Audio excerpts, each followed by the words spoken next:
ಕರ್ನಾಟಕ ಕಾರ್ಯನಿರತರ ಪತ್ರಕರ್ತರ ಸಂಘ ನೂತನ ಶಾಖಾ ಘಟಕ ಉದ್ಘಾಟನೆಗೆ ಉದ್ಯಮಿಗಳು ಹಾಗೂ ಸಮಾಜ ಸೇವಕರಾದ ಮಹಾಲಿಂಗಪ್ಪ ಮುದ್ದನಘಟ್ಟ ಅವರು ಪತ್ರಕರ್ತರಿಗೆ ಇರುವ ತೊಂದರೆಗಳನ್ನು ವಿವರಿಸಿದರು. ಹಾಗೂ ಪತ್ರಕರ್ತರಿಗೆ ಎಷ್ಟು ಅನಾನುಕೂಲತೆ ಇದು ಎನ್ನುವುದು ಜನರಿಗೆ ಎಷ್ಟೋ ಜನರಿಗೆ ತಿಳಿದಿಲ್ಲ. ಅದನ್ನು ಮನದಟ್ಟು ಮಾಡಿ ಮುಂದೆ ಪತ್ರಕರ್ತರ ಜವಾಬ್ದಾರಿ ಏನು ಎನ್ನುವುದು ಮುಚ್ಚಿನಂತ ಮಾತಿನಲ್ಲಿ ತಿಳಿಸಿದರು. ಹಾಗೆ ನಮ್ಮ ಈ ಒಂದು ಸಂಘದ ಜಿಲ್ಲಾ ಅಧ್ಯಕ್ಷರು ಆಗಿರತಕ್ಕಂಥ ಶ್ರೀಯುತ ಡಿ ಕೃಷ್ಣರವರು ಕರ್ನಾಟಕ ಕಾರ್ಯಕರ್ತರ ಸಂಘ ರಾಜ್ಯ ಮಟ್ಟದ ಸಂಘ ಜೊತೆಗೆ ರಾಜ್ಯ ಮಟ್ಟದ ಸಂಘದ ವ್ಯಾಪ್ತಿಯ ಮಂಡ್ಯ ಜಿಲ್ಲಾ ಮಟ್ಟದ ಸಂಘದ ಉದ್ಘಾಟನಾ ಸಮಾರಂಭ, ಹಾಗೆಯೇ ಪದಾಧಿಕಾರಿಗಳ ಪದಗ್ರಹಣ, ಈ ಒಂದು ಸುಂದರ ಮೌಲ್ಯಾಧಾರಿತ ಕಾರ್ಯಕ್ರಮದ ಉದ್ಘಾಟನೆಯನ್ನು ಮಾಡಿರ್ತಕ್ಕಂಥ ನಮ್ಮೆಲ್ಲರ ಆತ್ಮೀಯರಾದ ಕರ್ನಾಟಕ ರಾಜ್ಯ ಕಾರ್ಯನಿರತ ಪತ್ರಕರ್ತರ ಸಂಘದ ಅಧ್ಯಕ್ಷರಾದಂಥ ಹುಲಿ ಅಮರನಾಥ್ ರವರೇ, ಹಾಗೆ ಏನು ಜಿಲ್ಲಾ ಮಟ್ಟದ ಒಂದು ಘಟಕವನ್ನು ತಾವು ಉದ್ಘಾಟನೆಯನ್ನು ಮಾಡ್ತಿದ್ದೀರಿ, ಇದು ತುಂಬಾ ಶ್ಲಾಘನೀಯ ವಿಚಾರ, ಮೌಲ್ಯಾಧಾರಿತ ವಿಚಾರ. ಈ ಸಮಾಜಕ್ಕೆ ಸುಸ್ಥಿರ ಸಮಾಜ ನಿರ್ಮಾಣ ಮಾಡಲಿಕ್ಕೆ ಇಂಥ ಒಂದು ಸಂಘ ಅತ್ಯವಶ್ಯಕತೆ ಇದೆ ಅಂತ ನಾನು ಭಾವಿಸ್ತೀನಿ. ಬಂಧುಗಳೇ, ಮಾಧ್ಯಮ ಪತ್ರಿಕಾ ರಂಗದ ಇತಿಹಾಸವನ್ನು ನೋಡಿದಾಗ ಮೊದಲ ಬಾರಿಗೆ ಇತಿಹಾಸ ಕಾಲಘಟ್ಟವನ್ನು ನೆನಪು ಮಾಡ್ಕೊಂಡ ಸಂದರ್ಭದಲ್ಲಿ ಮೊದಲ ಬಾರಿಗೆ 1843 ಜುಲೈ 1 ಮಂಗಳೂರು ಸಮಾಚಾರ ಎಂಬ ಒಂದು ಪತ್ರಿಕೆ ಪ್ರಾರಂಭ ಆಗ್ತದೆ. ಮುಂದೆ ಅದು ಕನ್ನಡ ಸಮಾಚಾರ ಅಂತ ಹೇಳಿ ನಾಮಕರಣ ಆಗ್ತದೆ. ಇದರ ರೂವಾರಿಗಳು ಆರ್ಮರ್ ಮೊಗ್ಲಿಂಗ್ ಅಂತ ಹೇಳಿ. ಸೊ ಮುಂದೆ ಅಲ್ಲಿಂದ ಇಲ್ಲಿಯವರೆಗಿನ ಕಾಲಘಟ್ಟದಲ್ಲಿ ನಾವು ಪತ್ರಿಕಾ ರಂಗವನ್ನ ನೋಡ್ತಾ ಇದ್ರೆ ಈ ಪ್ರಜಾಪ್ರಭುತ್ವದ ಭದ್ರ ಬಲವಾದ ಒಂದು ಅಂಗ ಇದ್ರೆ ಅದು ಪತ್ರಿಕಾ ರಂಗ. ಪ್ರಜಾಪ್ರಭುತ್ವ ದೇಶದ ಏನಿವತ್ತು ಶಾಸಕಾಂಗ ಇರ್ಬೋದು, ಕಾರ್ಯಾಂಗ ಇರ್ಬೋದು, ನ್ಯಾಯಾಂಗ ಇರ್ಬೋದು, ಈ ಎಲ್ಲ ಅಂಗಗಳನ್ನ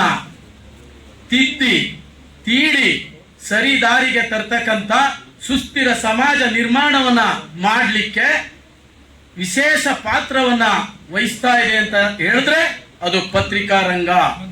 ಹಾಗಾಗಿ ಇವತ್ತು ನಾನು ಪತ್ರಿಕಾ ರಂಗವನ್ನ ಮತ್ತೆ ಮಾಧ್ಯಮ ಮಿತ್ರರನ್ನ ನಾನು ಕೋರುವುದಾದ್ರೂ ಇಷ್ಟೇ, ಇವತ್ತು ಈ ಸಮಾಜದಲ್ಲಿ ನಡೆಯತಕ್ಕಂಥ ಅನ್ಯಾಯ, ಅಧರ್ಮ, ಅನೀತಿ, ಭ್ರಷ್ಟಾಚಾರ ಇವುಗಳ ವಿರುದ್ಧ ತಾವು ಮಿಸೈಲ್ ರೀತಿ, ಕ್ಷಿಪಣಿಗಳ ರೀತಿ ತಾವು ಬಿದ್ದು ಅವನ್ನ ಸರಿಪಡಿಸ್ತಕ್ಕಂಥ ಒಂದು ಜವಾಬ್ದಾರಿ ತಮ್ಮ ಮೇಲಿದೆ ಅಂತೇಳಿ ನಾನು ಭಾವಿಸ್ತಾ, ಇವತ್ತು ನೀವು ಈ ಒಂದು ಶಾಖೆಯನ್ನು ಉದ್ಘಾಟನೆಯನ್ನು ಮಾಡಿದ್ದೀರಿ. ಇದು ಈ ಜಿಲ್ಲೆ, ಈ ನಾಡಿನಾದ್ಯಂತ ಈ ಸಮಾಜ ನಿರ್ಮಾಣವನ್ನ ಮಾಡಲಿಕ್ಕೆ ತಾವು ಮುಂದಾಗಬೇಕು ಅಂತ ನಾನು ಭಾವಿಸ್ತಾ, ಈ ಸಂದರ್ಭದಲ್ಲಿ ನಾನು ಸರ್ಕಾರವನ್ನು ಒತ್ತಾಯಿಸ್ತೀನಿ.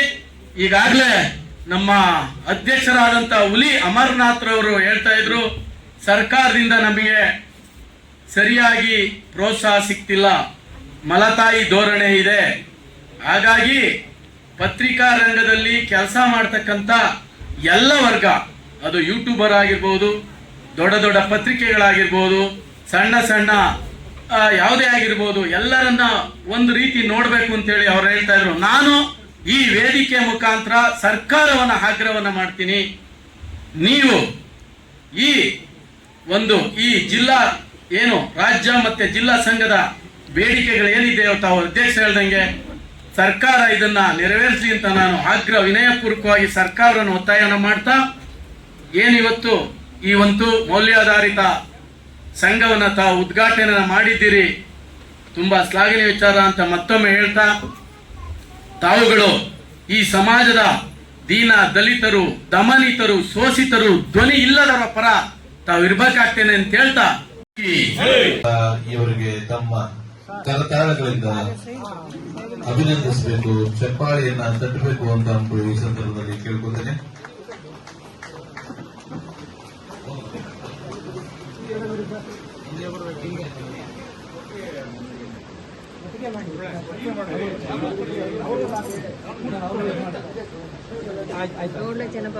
ಅವರು ಇಷ್ಟು ವರ್ಷಗಳ ಮಂಡ್ಯದಲ್ಲಿ ಪತ್ರಕರ್ತರಾಗಿ ಸೇವೆ ಮಾಡಿರುವ ಹಿನ್ನೆಲೆಯಲ್ಲಿ ನೆನೆಸ್ಕೊಂಡಂತ ಸಂದರ್ಭದಲ್ಲಿ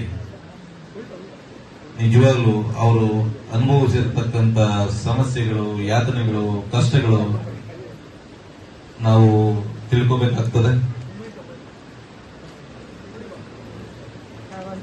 ಅವರ ಮಾರ್ಗದರ್ಶನ ಮುಂದಿನ ಪೀಳಿಗೆಯ ಪತ್ರಕರ್ತರ ಮೇಲಿರಲಿ ಅಂತ ಈ ಸಂದರ್ಭ ಕೇಳ್ಕೊತೇನೆ. ಹಾಗೆ ಭಗವಂತ ಇವರಿಗೆ ಆಯುಷ್, ಆರೋಗ್ಯ, ಭಾಗ್ಯ ಕೊಟ್ಟು ಕಾಪಾಡಲಿ ಅಂತ ತಮ್ಮೆಲ್ಲರ ಪರವಾಗಿ ನಾನು ಭಗವಂತನಲ್ಲಿ ಪ್ರಾರ್ಥಿಸ್ತೇನೆ. ಕೂಡ ತಾವೆಲ್ಲರೂ ಕೂಡ ಸಾಕ್ಷೀಭೂತರಾಗಿದ್ರಿ. ಮಂಡ್ಯ ನಗರದ ಈ ಕರ್ನಾಟಕ ಸಂಘದ ಆವರಣದಲ್ಲಿ ಈ ಸಂಘ ಇಂದು ಉದ್ಘಾಟನೆ ಆಗುತ್ತಿರುವಂತಹ ಈ ಸಂಘ ಇಡೀ ಜಿಲ್ಲೆಯಲ್ಲಿ ಅತ್ಯುನ್ನತವಾಗಿ ಕೆಲಸವನ್ನ ನಿರ್ವಹಿಸಲಿ, ಮಂಡ್ಯ ನಗರದ ಸಮಸ್ಯೆಗೆ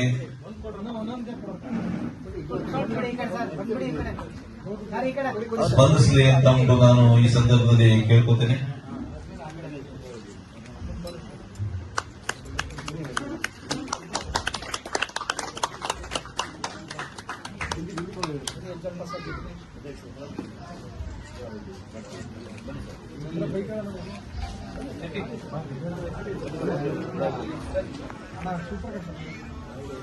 ಎಲ್ಲ ಹಂಗೆ ಫ್ರೇಮ್